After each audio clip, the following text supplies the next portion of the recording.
dviratis pas mus yra nepelnytai užmirštas.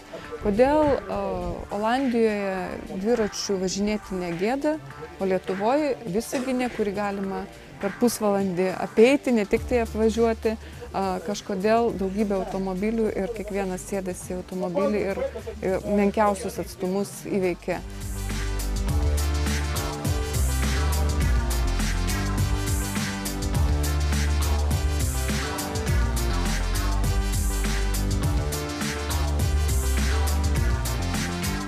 Man labai patiko šis žygis su dviračiu, bet pradžioje buvo šiek tiek sunku.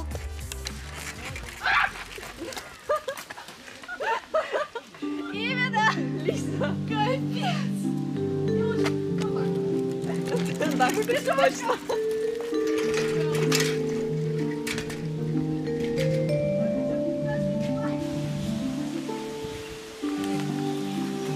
О, Господи, блин, хуже!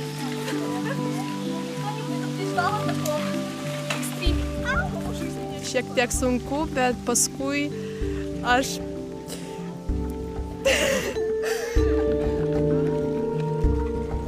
Pradinė mintis buvo paskatinti mokinius, kad į mokyklą važiuotų dviračiu. Išėjom truputį su platesnėm tokiam mintim ir tiesiog populiarinti dviratį kaip laisvalaikio praleidimo formą, kaip patogią susisiekimo priemonę. Na ir taip po truputėlį mes atėjom iki šios dienos to mūsų didžiojo dviračio žygio, kuris kaip turėjo būti pagrindinis akcentas mūsų plėtojamos idėjos. Buvo toks klausimas, ar jūs laikote, kad dviratis yra neprestižinė transporto priemonė? Ir pakankamai dažnas atsakymas buvo vis dėlto toks, kad taip, dviratis yra neprestižinė transporto priemonė.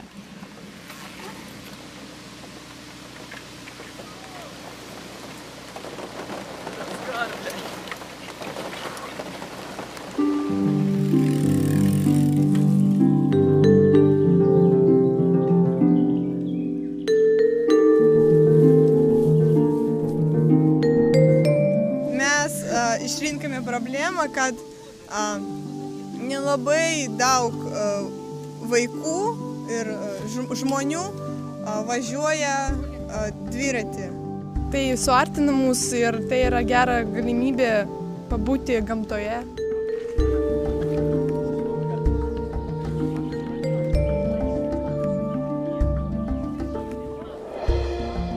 Ekologija ir mūsų projektas labai tampriai susijusios šios temos, sakyčiau, todėl, kad mes esam gamtosauginė mokykla, turim tokį stiprų ekologų klubą, na ir nusprendėm, kad galima būtų tuos dalykus susijęti. Mes padedame įgyvendinti tą idėją, kad reikia daugiau važinėti dviračių ir, kaip čia pasakyti, apginti gamtą mūsų. Ta ekologinė kultūra, manom, kad yra terpė, kur ją reikėtų kelti. Ir dėl to mes ir stengiamės visą tai susijęti savo veiklose ir bandyti skiepyti tą ekologinę kultūrą. Mieste organizavom akciją Palik automobilį, sėsk ant dviračio. Tai esam paruošę tokius, kaip nedidelius reklaminius lankstinukus ir tiesiog už mašinos lango valytuvų mokiniai užkišdavo tą lapelį su kvietimu rečiau sėsti už automobilio vairo, nes vis dėlto teršiamas oras, teršiama aplinka, o didesnius atstumus tikrai galima įveikti ir dviračių. Pas mus yra ten toks savivaldybės nemokamai platinamas laikraštis, jis ir vadinasi Kiekvienus namus, v každai dom. Ir būtent tą dieną, kai išeina šis laikraštis, darbo laiškininkams yra labai daug, tai mūsų iniciatyvinė grupė sėdo ant dviračių ir atėjo į pagalbą šitiems žmonėms. Ir tai buvo tokia savotiška kaip ir švietėjiška misija. Aš būtinai dalyvausiu projektuose, bet nežinau, ką sugalvoti. Visada galvoju kiti, aš tiesiog dalyvauju. Aš neturiu jokių minčių. Tokių gerų. Bet manau, kad jie neturės perspektyvos. Na, tiesiog aš matau du šito miesto gyvavimo etapus. Iki tol, kol veikia elektrinė ir po elektrinės uždarimo. Labai gaila, bet po elektrinės uždarimo aš matau to pesimizmo daugiau ir jisai vis kažkaip tai apima vis platesnius gyventojų sluoksnius, nors iš tikrųjų manau, kad galima būtų ieškoti alternatyvų. Aš manau, kad Visaginas neturi jau ateities, todėl kad čia nėra darbo vietos, čia niekur dirbti ir žmonės negali suprasti, kaip jiems gyventi. Ir manau, kad nelabai daug metų liko Visaginai gyventi. Lietuva man kaip tėvynė. Aš turiu čia daug draugų, mama ir mano mylimiausia vieta, mano laukai, ežeras, mokykla. Man patinka čia būti. Aišku, tautybių, kultūrų, tradicijų sąmyšis. Nemanau, kad tai yra problema. Manau, kad tai tiesiog yra tam tikras stilius šito miesto, kuris išsiskiria iš kitų ir, nežinau, man jis patinka, aš mielai čia gyvenu ir manau, kad jis yra jaukus gyventi. Jeigu tai mūsų namai, tai reiškia, mes niekada nepamiršim tuos namus ir stengsimės tuos namus padaryti geresnį.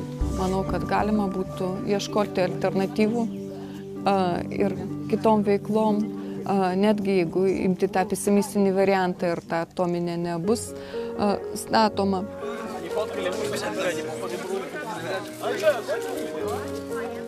Šitas projektas nebūtinai jis vienintelis. Gali būti ir daugiau kitų įdomių projektų susijusių su ekologija, su dviračiais ir išvis su bendravimu tarp mūsų. Labai noriu, kad Lietuva būtų jų tikraisiais namais, kad Lietuva būtų ta šalis, kurioje jie atrastų save ir jeigu paieškotų laimės svetur, tai tik tai dėl to, kad daugiau išmoktų, kad daugiau įgytų patirties ir kad galėtų tai pritaikyti čia.